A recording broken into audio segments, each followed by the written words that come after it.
Okay, so hello there. It's Paul Green from the business community. We're doing one of our business bulletins, the idea of which is just to update small business owners out there with, what's happening in the world, what's available to support them, and particularly during these troubled time, I guess any support out there that's useful. Is worth sort of like shouting about. So I'm joined by Adrian Spurrell today. So welcome, Adrian. Hey. Hello. So do you just want to say a little bit about who you are, who you are and what your business is? Hey, so my name's Adrian Spurrell. I'm a director for the Red Thread Partnership Limited. We're a Milton Keynes-based business. We do leadership and organisation development for some of the largest companies in the world through to very small local businesses. So size isn't an issue for us. We say our purpose is to help business leaders address the challenges, the big challenges of our time in the context of their business. And we do that typically through three particular ways. We do leadership development, we grow great teams, and we excite organisations. That's about staff engagement and culture change. Okay, and how did the Red Thread Partnership come about? What was your journey to get to where you are today? Oh, okay, wow. Well, Freddie and I, so Freddie's my business partner. We knew each other way on back when we were working for another consultancy. Both of us left that at various points, and that we stayed in touch. And it's really just through that. I mean, we did some great work actually for Marks and Spencer's together when we were in that consultancy. We did other work for other clients along the way, like Bupa, as we went our different paths. But when we came together, it was with one of our larger clients, Kerry Foods, and we were doing some work together there, and it just kind of carried on with why do we have two separate businesses? Why don't we just have one? And Freddie had chosen the brand name, the Red Thread. It's a brand name than mine, so we went with that.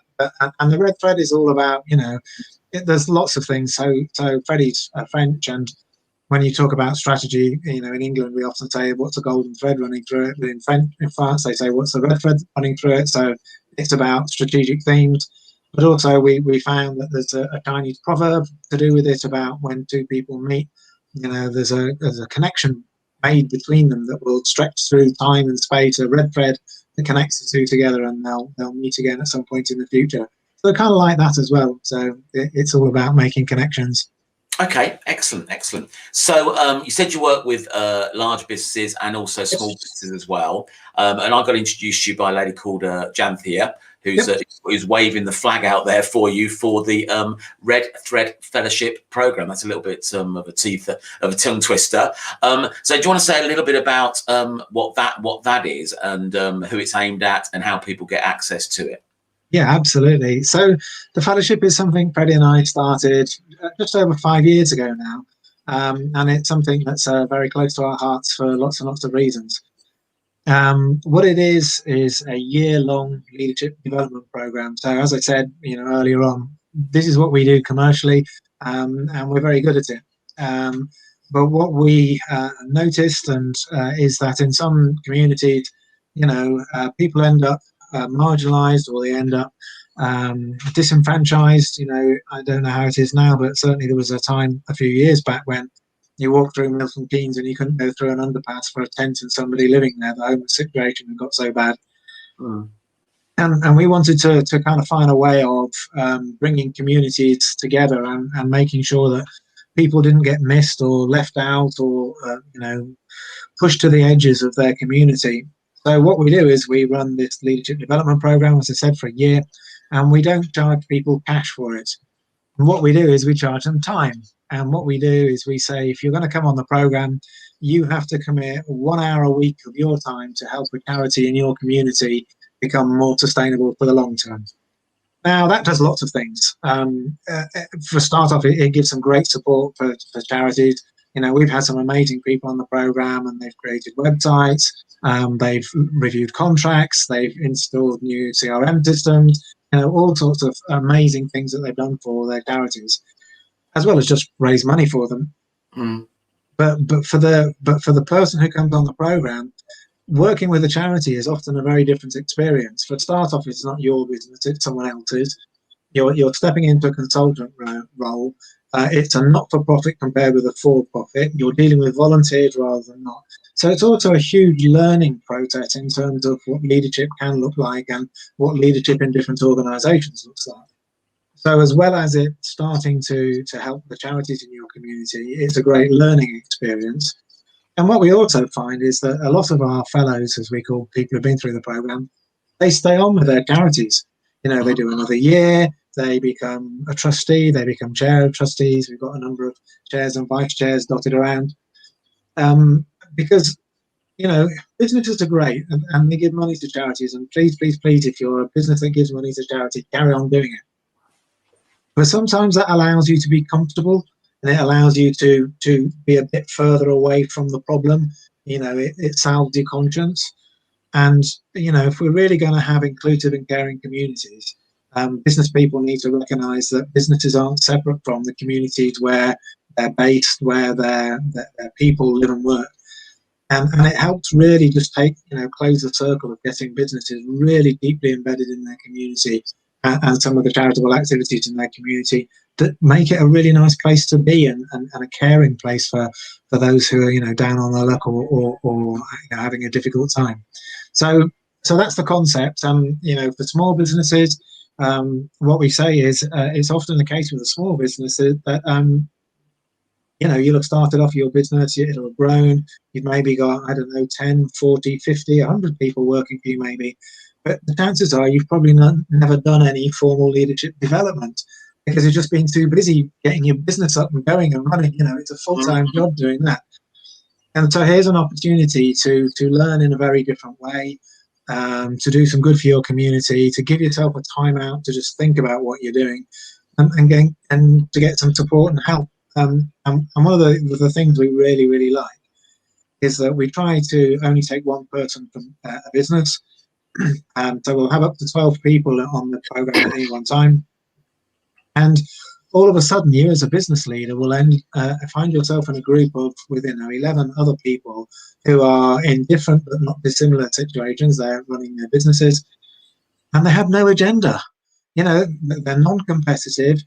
You've all come together with the sole purpose of learning and help each other be successful.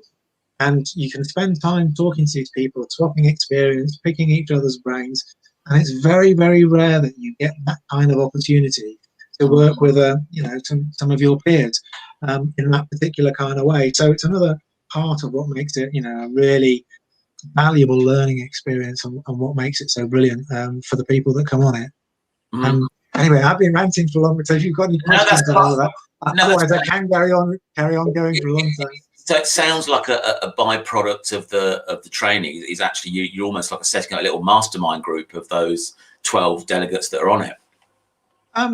Well, it's not so much like a mastermind group. The whole learning program that runs for a year, it's just for those 12 people and at every workshop. So we have workshops.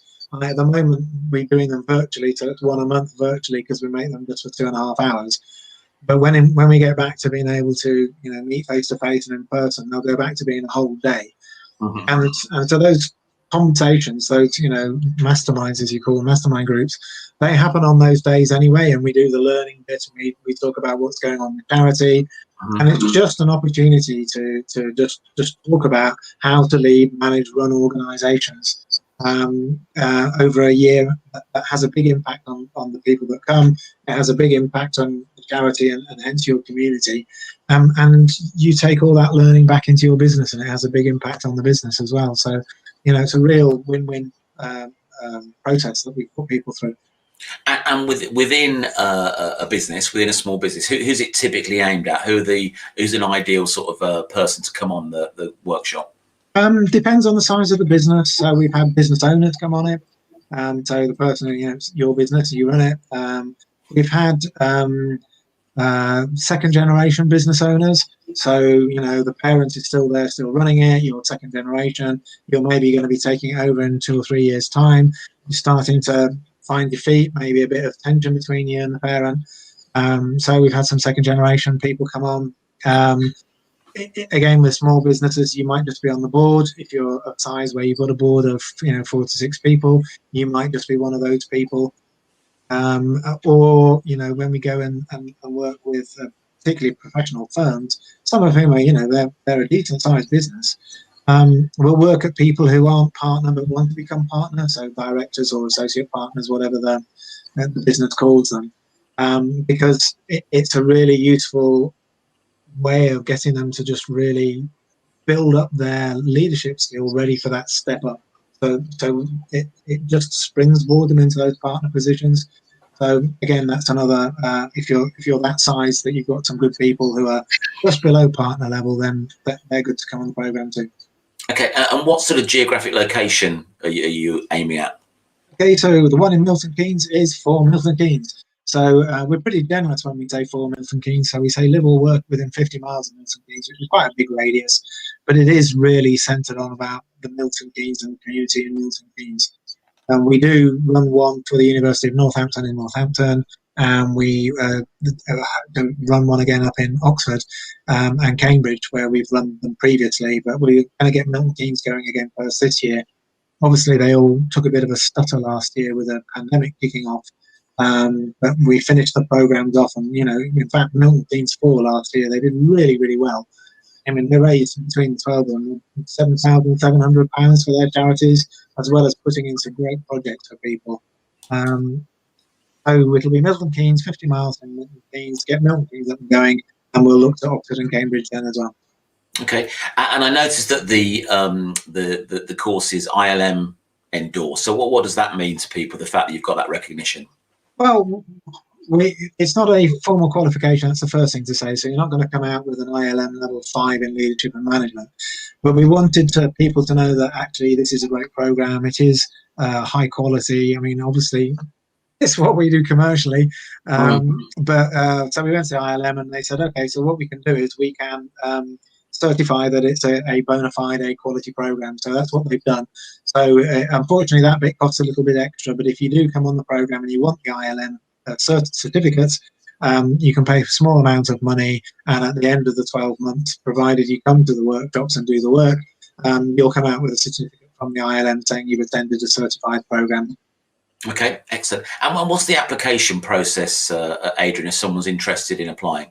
It's really that easy. So if people go to our website, that's the-redthread.co.uk, there's a tab there for the fellowship, and all the instructions are there. But essentially, you just email us a short resume about yourself, giving a bit of your history about the kind of job you're doing at the moment, why you think the coming on the fellowship would be good for you, and what's motivating you to come onto it. And then something about you as a person, and if you are doing any work with third sector at the moment, hobbies, interests you have, because what we do, we're frequently oversubscribed, and we will go through the list of people who've have applied.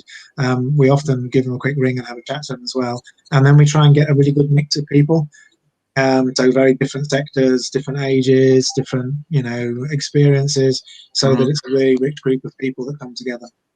So yeah, get in early is the big thing. The earlier you get in, the more likely you are to get chosen.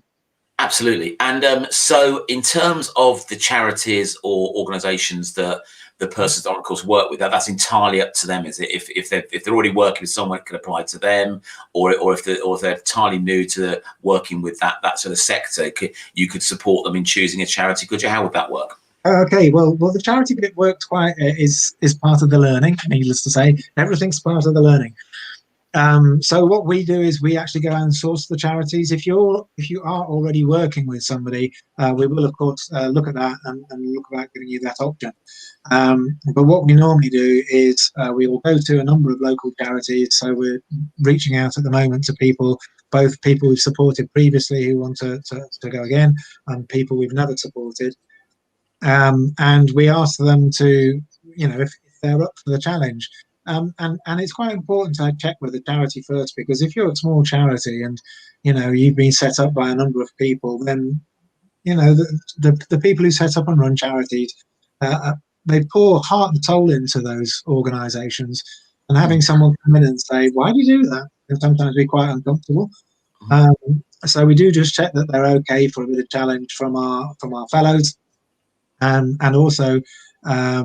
We ask them to give us a short brief about, the kind of challenges that they've got on at the moment, what are some of their difficulties, what the kind of things that the fellows might be able to do for them. On the first day of our launch workshop, we get the fellows and we give them all the briefs. So if we've got 12 fellows, we'll need 6 charities, but we typically have 9 or 10. And we'll say, okay, choose your 6 from those 9 or 10. And there's 2 reasons that we do that. One is that we want people to work with a charity that resonates with them, that really calls out to them, that they're excited about the idea, because a year's a long time. And what we do is, once they've chosen them, we ask them to pitch to the charity and say, look, this is who we are. They work in pairs. Now, this is who we are. These are the skills we bring. This is why we want to work with you. And we do give the charity the right to say no, because it needs to work for the charity too. And if they're uncomfortable about it, chances are it's not going to be brilliant. But that's not happened to date so far. I mean, it will one day, but to date, no charities said no. So the first reason we do the selection process the way we do is because we want people to want to work with each other, both from the charity side and from the fellow side. Okay. The other reason we do it is frequently the fellows find it quite difficult. So they'll have 2 or 3 charities they really, really want to work with or really, really want to support. And one of the biggest things you need to learn as a leader is you can't do everything. You have to make choices. You have to do choices, and you have to be quite rigorous about that. About this is where we're going to focus our time and energy, because that's where we'll get the best return. So it's also an exercise in making great decisions, and obviously it's a decision that they live with for a year.